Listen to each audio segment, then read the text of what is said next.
Hello, friends. Thank you for joining me for another bonus episode in the series in which I'm sharing our family's experiences in the last year of our daughter Hannah's life, which spanned from February 2008 through February 2009. My desire is to process through the events of those 12 months with a perspective that 16 years has brought, and to point listeners to hope in Jesus along the way. I'm grateful you've joined me. This is bonus episode number 178, Doughnuts and Decisions, February 17th, 2009. This day began with Hannah nibbling a Krispy Kreme donut and ended with us watching her every breath. We were able to meet privately with Hannah's primary oncologist while family members kept her company.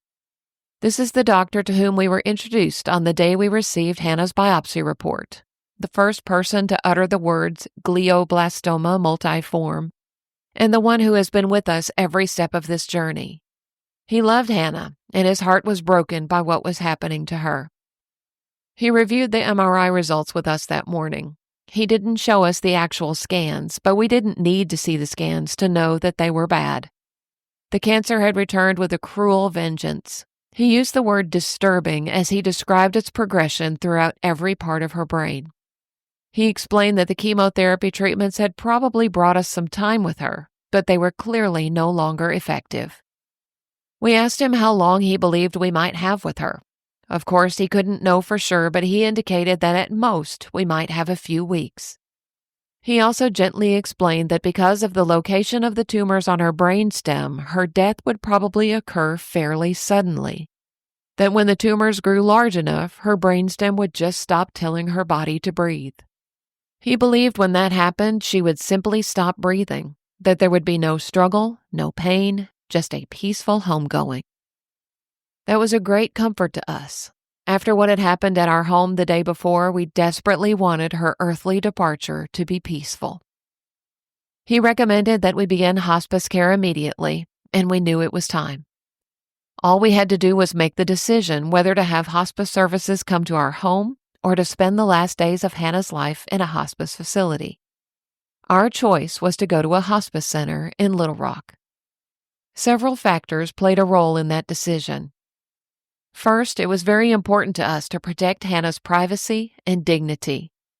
We had been blessed with so many wonderful visitors who encouraged us and supported us during this year of battling cancer. But Hannah had always been a private person, and we knew she would not want people to be seeing her in her present condition. There were a few exceptions, family and very close friends, of course, but not very many. We knew it would be easier to control the flow of visitors at a facility. Second, we wanted to protect our time together as a family. We didn't know how much longer Hannah would be with us, and we were fiercely protective of that time. Staying in a center 50 miles from home would limit distractions and allow us to spend as much time together as possible. Third, we felt that this was the best decision for our daughter Bethany. We wanted our home to be a safe place for her, untainted by memories of her sister's death there. And finally, and most importantly, we wanted Hannah's platelet infusions to continue. This is not typically a service provided under hospice care, and would not have been available to us in our home.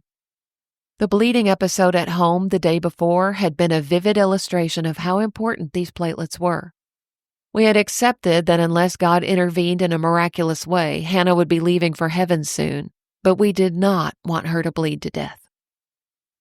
After discussing all of this with Hannah's oncologist, he accompanied us to her room and spent a few moments speaking with her. He sat down on her bed, and through tears he gently explained that he had done everything he could for her and that there were no more treatments to try. It was clear that she understood what he was saying, and she thanked him and said, "It's okay." He patted her hand, got up, and Brad walked with him to the door. As they stepped into the hallway together, a nurse called for the doctor's attention. He responded to her, "I need a minute," and walked into his office. We were touched by the depth of his emotion. The hospice center did not initially want to provide the platelet infusions, but the nurses and social workers worked behind the scenes to make it happen, which was a great relief. We settled in for our final night at Arkansas Children's Hospital.